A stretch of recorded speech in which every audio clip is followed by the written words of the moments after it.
이 격렬한 전투는 때로는 이 젊은 조종사에게 허무함을 주었고, 또 출격할 때마다, 비행기를 탈 때마다 내가 과연 살아서 땅에 착륙할 수 있을까 하는 그런 불안과 긴장감이 늘 있었지만은, 이 편지의 교제를 통하여서 여자가 보내주는 그 글 때문에 위로를 받고 그리고 삶의 용기를 가지곤 하였습니다.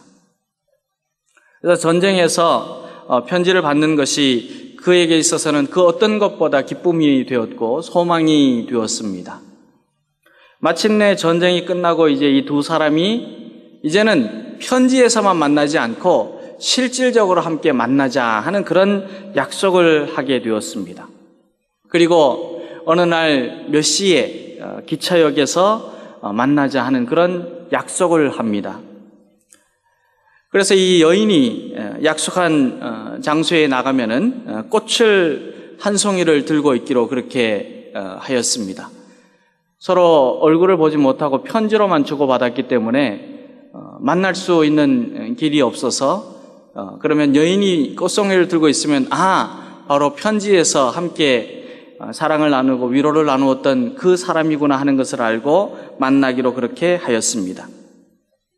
그런데 이 젊은 조종사가 이제 대합실에 가보았더니 늘 머릿속에 생각하였던 그런 예쁜 여인이 아니고 좀 이렇게 뚱뚱하고 푸짐한 여인이 꽃을 들고 있었습니다. 그녀를 보고 아가씨라고 부르기는 좀 뭐하고 또 아줌마라고 부르기도 어줍지 않고, 그래서 이 조종사는 크게 실망한 마음을 가지고 내가 그냥 지나가 버릴까, 아니면 만나서 말이라도 좀 걸어봐야 되나 하는 그런 고민을 하다가 그 여인 앞에 다가갔습니다. 자기가 한 약속은 약속이기 때문에 약속을 지키기 위해서 이 여인에게 다가가서 자기 자신을 소개를 하였습니다. 그랬더니 그 여인이 이렇게 대답을 합니다. 네, 조금 전에 어떤 예쁘게 생긴 아가씨가 내 손에 이 꽃을 들려주면서 만약에 어떤 건장한 남자가 군인이 와서 나에게 말을 건네면, 당신에게 말을 건네면 제가 길 건너편에 식당이 있다고 좀 알려주십시오. 꼭 전해주십시오. 그렇게 하고 말을 하고 갔습니다. 그랬어요. 이 이야기는 우리가 잘 알고 있는 대로 슐레밋 이시키쇼라고 하는 작가의 사랑의 약속이라 하는 단편 소설에 나오는 이야기입니다. 약속을 지킨다는 것이 자신의 말에 책임을 지는 성숙한 행동이다 하는 것을 우리에게 가르쳐주는 그런 짧은 이야기가 바로 담겨 있는 내용입니다. 약속을 지킬 것인가 말 것인가 고민하는 가운데 내가 약속한 것은 반드시 지키겠다 하는 것을 보여주는 그런 이야기입니다. 그러면 우리는 이 세상에 살면서 참 얼마나 약속을 잘 지키고 있는가 한번 생각해 볼 필요가 있습니다. 저와 여러분도 마찬가지입니다. 우리가 이 세상에 사는 동안에 얼마나 약속을 잘 지키고 있는가. 그런데 사람은 약속을 잘 지키지 못할 때가 있습니다. 때로는 많이 있습니다. 왜냐하면 사람의 본성은 신실하지 않기 때문입니다. 사람이 신실하게 약속을 잘 지켜야 되는데도 불구하고 사람은 신실함이 완전하지 않기 때문에 때로는 약속을 지키고 싶어도 어떤 때는 주변의 여건 때문에 아니면 환경 때문에 그리고 사건이나 사고 때문에 약속을 지키려고 해도 지키지 못할 때가 많이 있습니다. 이 말은 다른 말로 표현하면 우리 인간은 결과적으로는 약속을 반드시 지킬 수 없는 그런 절대적인 존재는 아니라는 말입니다. 우리는 완벽한 인간이 아니라는 말입니다. 우리는 온전한 사람이 아니라는 뜻입니다. 여건에 따라서 아니면은 상황에 따라서도 약속을 지킬 수 있지만 아니면은 약속을 지킬 수도 없게 되기도 한다 하는 그런 말입니다. 그렇기 때문에 우리는 어떤 면에서 본다면 상대적인 존재입니다. 때로는 지키기도 하고 지키지 못하기도 합니다. 그래서 나폴레옹이라고 하는 장군은 뭐라고 표현을 했냐면은 우리가 약속을 지키는 최선의 방법이 뭐냐? 약속을 안 하면 된다 하는 거예요. 그런데 약속을 안 하고 어떻게 살 수가 있습니까? 인간은 늘 지켜야 될 규례와 규범이 있고 약속이 있고 그리고 정해진 규율이 있는데 그것을 지키지 않고 어떻게 살 수가 있겠습니까? 그럼에도 불구하고 우리가 믿는 하나님은 어떤 하나님이시냐? 우리는 상대적인 존재에서 약속을 지켜야 되지만은 지킬 수 없는 그런 삶이라도 하나님은 그렇지 않다는 말씀입니다. 하나님은 어떤 분이신가? 하나님은 약속을 지키시는 분이십니다. 그 약속을 지키시는데 어떻게 지키시냐 하면은 한 번도 변하지 아니하고 영원토록 그 약속을 지키시는 분이십니다. 우리가 하나님과 우리 사이에 맺어진 언약을 약속을 뭐라고 표현하냐면은 언약이다 그렇게 표현을 합니다. 하나님 우리와 맺은 언약, 하나님이 우리와 맺은 약속, 그 약속은 한 번도 어기지 아니하시고 신실하게 반드시 지켜주십니다. 하나님 늘 약속을 지키시는 분이십니다. 우리는 약속을 지킬 수도 있고 못 지킬 때도 있지만은 그러나 하나님은 언제나 어느 상황 속에서나 반드시 약속을 지키시는 분이십니다. 그러면 하나님이 우리에게 어떤 약속을 하셨느냐는 겁니까? 하나님께서 우리에게 주신 약속이 무엇이냐 하는 것입니다. 하나님이 우리와 맺은 약속이 무엇이냐? 우리와 맺은 언약이 무엇이냐? 그 약속이 무엇인가를 가르쳐주는 말씀이 오늘 함께 받들어 읽은 말씀에 기록이 되어 있습니다. 오늘 말씀을 보면 아브라함이 하나님의 약속을 기다렸더니 하나님의 약속하신 복을 받았다. 그렇게 우리에게 가르쳐 줍니다. 하나님이 우리에게 주신 약속이 뭐냐? 우리에게 복을 주겠다는 거예요. 저와 여러분에게 주신 약속이 뭐냐? 내가 너에게 복을 주리라. 그 말씀으로 약속하셨다는 겁니다. 그 말씀이 14절과 15절에 기록되어 있는데 우리 함께 읽겠습니다. 14절 15절입니다.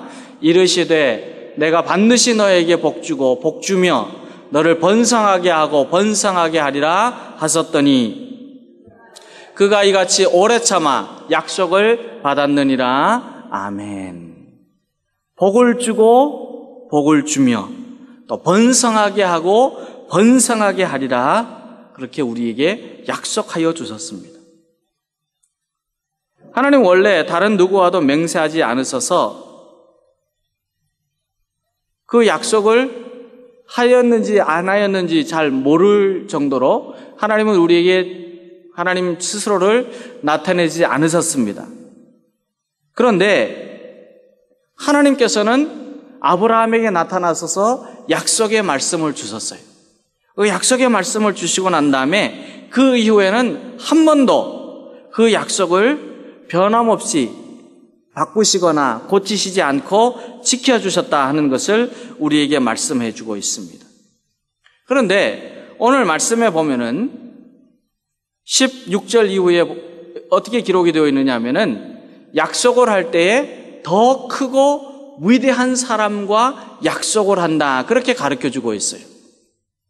구약시대 때 보면은 이스라엘 백성들이 약속을 할 때에는 더 크고 위대하신 하나님의 이름 앞에서 맹세를 하였습니다. 어떤 것을 증표로 삼기 위해서는 그 약속의 증인이 있어야 되고 증표가 있어야 되는데 이스라엘 백성들은 어떻게 하였느냐 하면은 하나님 앞에서 했습니다. 왜 그러냐면 하나님은 만주의 주가 되시고 만왕의 왕이 되시기 때문에 그보다 더 크고 위대한 분이 안 계셔서 하나님 앞에서 약속을 한 것이 최고의 약속이 된다 하는 그런 신앙을 가지고 있었기 때문입니다. 그런데 만약에 하나님 앞에서 맹세를 하고 약속을 했는데도 그 약속을 지키지 않으면 어떻게 되느냐? 십계명의 제3계명을 어기는 것이 되었기 때문에 하나님의 심판을 받게 됩니다. 하나님은 만홀히 여김을, 경홀히 여김을 당하지 아니하시는 분이십니다. 근데 하나님 앞에서 약속을 한 것은 반드시 지켜야 합니다. 거짓말로 해서는 아니 되기 때문입니다. 그러나 하나님은 하나님보다 더 크고 위대한 분이 없으시기 때문에 하나님이 약속하실 때는 어떻게 하셨느냐? 하나님께서는 내가 반드시 지키고 이루리라 맹세하시면서 약속을 주셨다는 거예요. 그렇기 때문에 아브라함에게 14절에서 말씀을 하실 때 내가 너에게 복을 주고 번성하겠다 하시면서 뭐라고 그러시냐면 내가 반드시 그랬어요. 반드시. 하나님은 더 크게 더 위대하게 약속을 하실 분이 없기 때문에 하나님은 뭐라고 표현하시냐면은 나는 반드시 약속하겠다. 그렇게 말씀하여 주셨어요.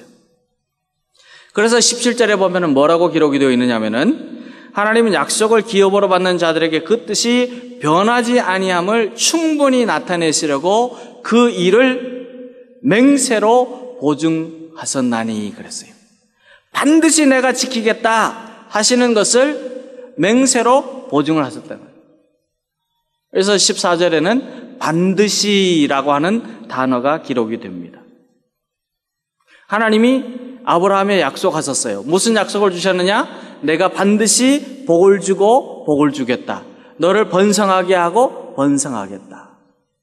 그랬더니 아브라함이 어떻게 했느냐? 아브라함은 그 약속을 받습니다. 그런데 어떻게 받느냐 하면은 끝까지 참고 기다리면서 그 약속을 받았어요. 그 약속을 생각했어요. 무슨 약속? 내가 널 복 주겠다. 내가 너를 번성하게 하겠다 하는 그 약속을 오래 참고 기다리면서 받았습니다.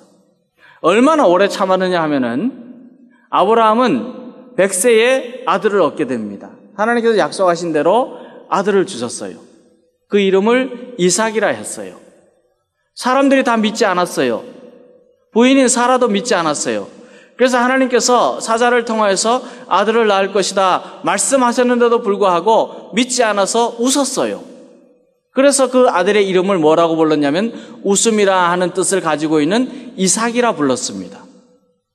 그런데 그렇게도 늦게 귀하게 참 믿을 수 없는 가운데 주신 그 약속이지만 하나님께서는 아브라함에 뭐라고 말씀하시느냐 하면은 아브라함아 이 아들을 산제물로 바치라 그렇게 말씀하셨어요. 산제물로 바치라. 그런데 아브라함은 이삭을 모리아 산에 바치라는 시험에서도 하나님은 반드시 약속을 지키시고 그 약속을 이루어 주신다는 믿음을 가지고 참고 기다리고 확신하였어요. 믿었어요. 하나님이 뭐라고 말씀하셨어요? 내가 반드시 너에게 복을 주고 복을 주겠다. 번성하고 번성하게 하겠다. 그런데 번성하게 하려면 어떻게 해야 돼요? 자녀손들이 많아야죠. 자녀손들이 없는데 어떻게 번성할 수 있습니까? 아브라함의 씨는, 아브라함의 자손은, 첫째의 자손은 이삭인데 이삭이 없어지면 어떻게 되겠어요? 번성할 수가 없잖아요. 그런데도 아브라함은 어떻게 했느냐? 하나님이 주실 것이다. 반드시 주신다. 하는 이 약속을 가지고 믿고 기다렸습니다. 이렇게 믿음으로 기다렸더니 하나님이 그에게 복을 주십니다. 뭐라고 말씀하셨어요? 바다의 모래와 같이 하늘의 별과 같이 풍성하게 주신다는 그 약속을 믿고 인내하며 기다렸더니 그 약속이 이루어지게 됩니다. 사랑하는 성도 여러분, 하나님은 우리에게 복을 주시겠다 약속합니다. 시편 기자는 115편 12절과 13절에서 여호와께서 우리를 생각하사 복을 주시되 이스라엘 집에도 복을 주시고 아론의 집에도 복을 주시고 높은 사람이나 낮은 사람을 막론하고 여호와를 경외하는 자들에게는 다 복을 주시리라 그랬어요. 누구에게나 주님의 자녀에게는 복을 주신다 그랬어요. 번성하게 하는 복. 여러분들 구약시대 때에 이스라엘 백성들이 번성하게 되는 복은 그 어떤 복보다도 최고의 복입니다. 왜? 자녀를 생산하고 자기의 혈통을 이어가는 것보다 더 귀한 복이 없었기 때문이에요. 오늘 저와 여러분에게 어떤 복이 최고의 복입니까? 여러분들이 생각하는 그 복, 아니 그것보다 더 풍성한 복을 하나님이 주시겠다고 약속하여 주셨어요. 누구에게? 하나님의 자녀들에게. 신명기 28장 3절에 보면은 성읍에서도 복을 받고 들에서도 복을 받는다 그랬어요. 들어가도 복을 받고, 신명기 28장 6절 말씀 보면은 들어가도 복을 받고 나가도 복을 받고 하나님이 복을 주신다는 거예요. 하나님은 우리에게 복을 주시는 분이고 복을 누리게 하시는 분이고 변함없이 신실하게 복을 더하시고 번성케 하여 주신다 약속하여 주셨습니다. 그러면 이 복이 무엇입니까? 하나님이 역사하신 건 뭐냐? 하나님은 복을 주신다 약속했습니다. 그러면 이 복이 뭐냐? 복이. 여러분과 제가 생각하는 복보다 더 귀한 복을 주셨다 그러는데 오늘 말씀에는 이 복이 뭐냐면 소망이라 그렇게 가르쳐주고 있어요. 소망이라. 우리에게 복을 주시다고 하는 약속이 소망이라는 말씀이 18절에 기록이 되어 있습니다. 우리가 18절 말씀을 함께 읽습니다. 이는 하나님이 거짓말을 하실 수 없는 이 두 가지 변하지 못할 사실로 말미암아 앞에 있는 소망을 얻으려고 피난처를 찾은 우리에게 큰 안위를 받게 하려 하심이라. 아멘. 소망을 주시겠다 약속했어요. 그런데 우리가 흔히 소망을 말할 때는 어떤 소망을 생각하느냐 하면요, 우리 앞길이 환하게 펼쳐질 것이다. 그런 긍정적인 미래에 대해서 가지고 있는 생각을 소망이라고 그렇게 판단할 때가 있습니다. 근데 오늘 말씀하고 있는 소망이 뭐냐? 18절 이후에 기록되어 있는 하나님이 복으로 주시는 소망이 뭐냐고 하면은 바로 예수 그리스도세요. 우리의 소망이 뭐냐? 예수 그리스도라 말씀합니다. 19절과 20절 말씀 우리가 함께 읽겠습니다. 우리가 이 소망을 가지고 있는 것은 영혼의 닷 같아서 튼튼하고 견고하여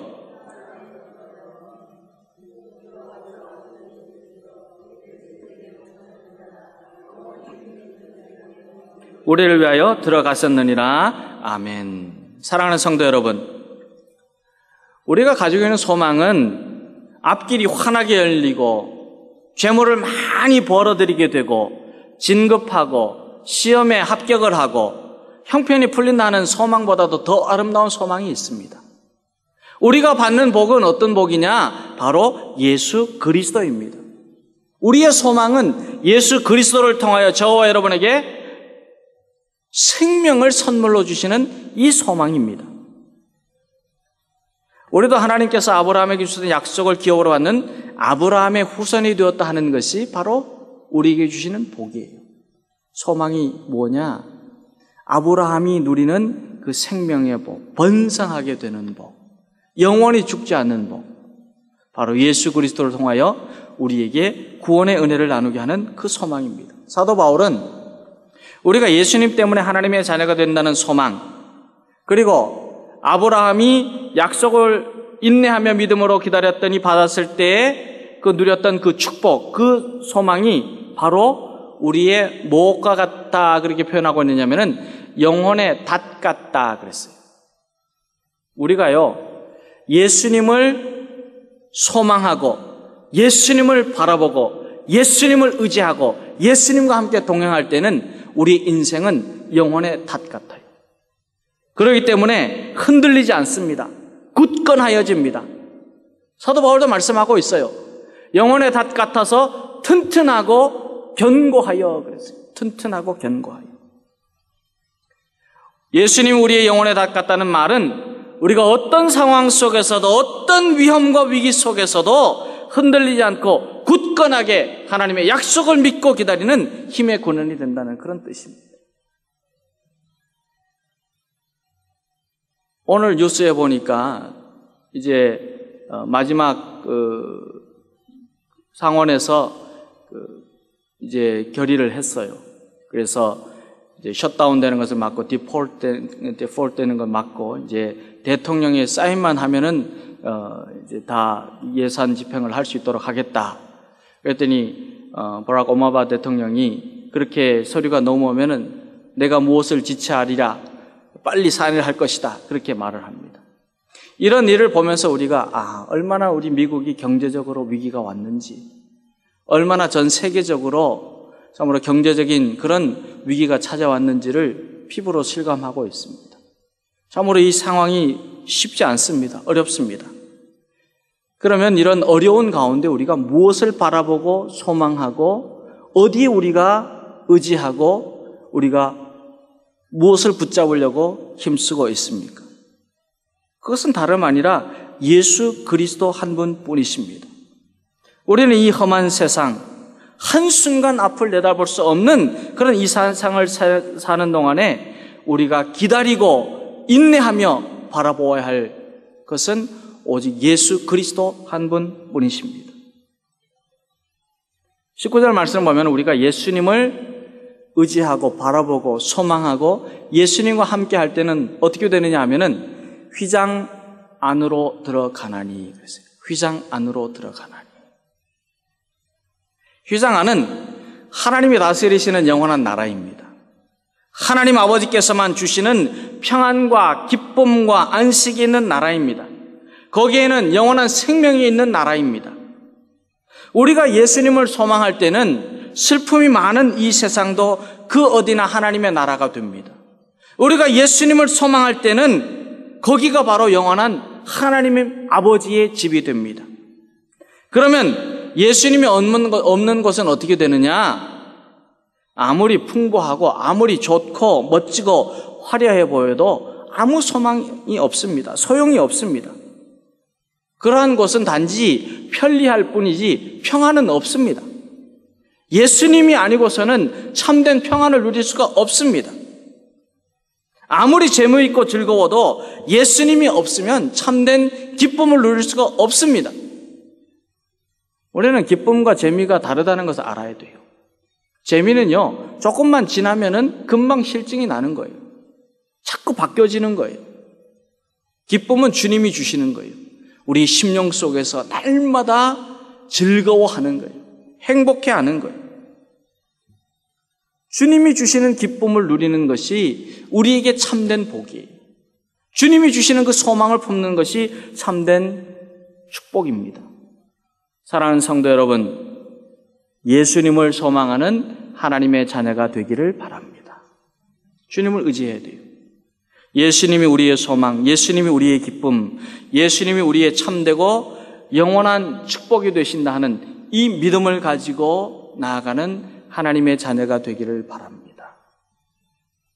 날마다, 순간마다 우리의 복의 근원이 되시고 우리를 살리시고 우리와 함께 하시고 힘이 되시고 기쁨이 되시고 평안이 되시고 우리의 구원이 되시는 예수님을 바라보는 주님의 자녀가 되기를 간절히 기원합니다.